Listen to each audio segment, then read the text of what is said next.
I really applaud your efforts and what you're doing, because there are many times when we don't work hard enough to form coalitions around Ohio. And one of the mistakes we make when we don't do that is we don't coordinate our efforts, and we find that we're out duplicating our efforts in various areas. We're missing areas where we could be hitting total areas. I'll give you an example. In the 5th District, we had people out running in every different direction. We started getting phone calls from people saying, don't call us anymore. You're running up our cell phone bills. You're bothering my father who works 3rd shift, and there were all kinds of stories like that. So I applaud this effort to coordinate our energies in the right direction so we're all working for a single purpose when we agree on things. We aren't always going to agree on issues. We're probably going to agree most of the time on what the issues are because we all have those things in common. But we may not always agree on the solutions. But if we don't, so what? We'll come back tomorrow or the next day and work on something else that's going to benefit the working people in the state of Ohio. As I was driving over with Mike, I was trying to think of a few issues because I saw that routing sheet. I know I only have about 6 minutes. And Joe's got a big hook back there, and I see him go get it. I'm going to conclude. It may be abruptly. But there are a few issues that affect us in the state of Ohio. And we had an election in 2006, and I know there were a lot of people that crossed over and voted for Ted Strickland. And I think the reason they crossed over and voted for him, in fact, Defiance carried, a Democrat carried Defiance for governor for the first time in a long time. But it's because,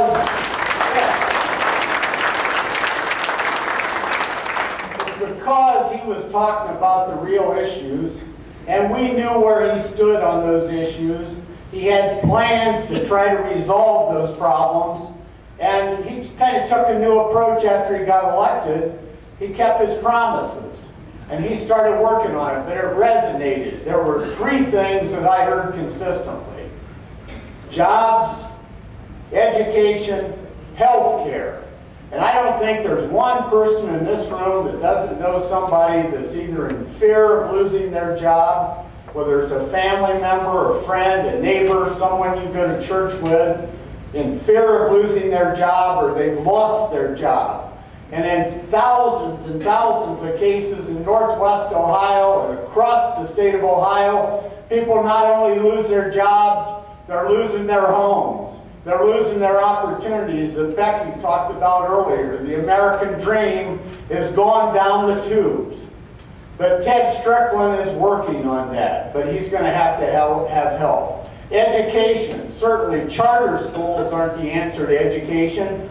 The answer is to, as Governor Strickland says, fix the structure, fix the funding. Andy Douglas and his colleagues ruled that the system for funding education in the state of Ohio is unconstitutional. That was back in 1997, and it still hasn't been fixed. And I say to you, it's time to fix it. Governor Strickland is working on improving the delivery system for college education. Because let's face it, your only opportunity today, if you have any opportunities through an education, a good secondary, elementary and secondary education and a college education. And he's working on ways, he froze tuition in the public institutions in Ohio. He's working on ways to make that available to more and more Ohioans. So because we have an educated workforce, we can attract industry, we can attract jobs, we can attract high-tech industry to the state of Ohio. Health care. It's not only a state of Ohio solution to health care. He's trying to do what he can. It's a national problem. We've got a family in Canada. I have a little granddaughter that was born in Canada. She's growing up in Canada. If she has an illness, all she has to do is go to her doctor. They talk about waits. Well, we have waits in Ohio. If you have to try to get into a specialist of some kind, you're going to wait a month or 2 months, normally, to get into a doctor or to a hospital. But in Canada, It's there for you. If you need a prescription, you go out and get it. There's no reason we can't have that in the United States of America, the richest country in the world, where we spend more on health care than any place else in the world. But if you look at the measurables like infant mortality and life expectancy, we're not up toward the top, we're down toward the bottom. It's inexcusable and it ought to be fixed.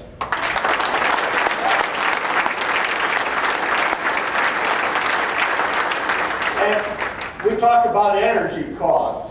Not only the cost of gasoline, $4 an hour or $4 a gallon, and if you spend, I don't know, a few hours in the week and you burn up 5 gallons of gasoline going to work and you're making $10 an hour, you have to work 2 hours just to have enough money to get back and forth to work. Then if your car breaks down, if you're able to make the payments on the car, your car breaks down, you don't have the money to fix the car. And our governor has taken the approach that we can fix the energy problem, not overnight, but we can start to fix it. The answer is energy independence.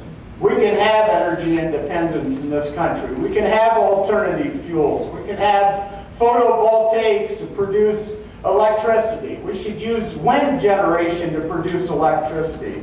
Solar collectors to heat our homes.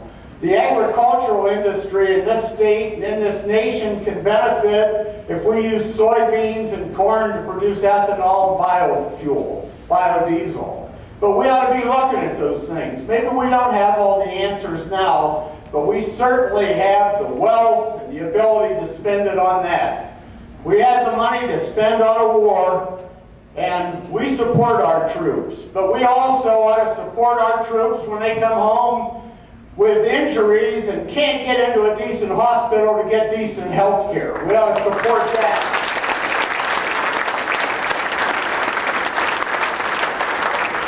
But all these problems that we have, and I know I'm running out of time, but they require legislative solutions. And it requires all of us working together because our interests are the same, our dreams are the same, as Becky said, to educate our kids, to have a car, maybe take a vacation. We can do it, but we can't do it with 8 more years of what we have in the White House. And we can fix it, and the way we fix it is the way we're starting tonight. We all get out, we go out and go to work, and there are 3 things we have to do. First of all, we have to go out and register everybody that we know that's not registered. If they tell us they're registered, register them again. And then educate people. We can't tell people how to vote. Our people are intelligent. They run farms, they work in factories, they work in offices, they teach school. They do all those things. They're intelligent people. They have the same problems we have. And if we educate them to the issues and to the position of the candidates, they're going to see things the way we see it. And they're going to vote for the same people. But none of that counts unless we get them out on election day or prior to the election now, because we can vote absentee ballots without having to lie about why we're voting. And we can have people vote, and if we get a huge voter turnout in the state of Ohio, we're going to elect a new president. But we can't do it. Nobody can be elected without the state of Ohio. Nobody can carry the state of Ohio without organized labor and the coalitions that are represented here tonight. And if we do that, we're going to restore that American dream that Becky talked about. There are going to be new winds blowing, winds of change, and it's going to be a better life for our children, a better world, and the kind of world people deserve. Thank you.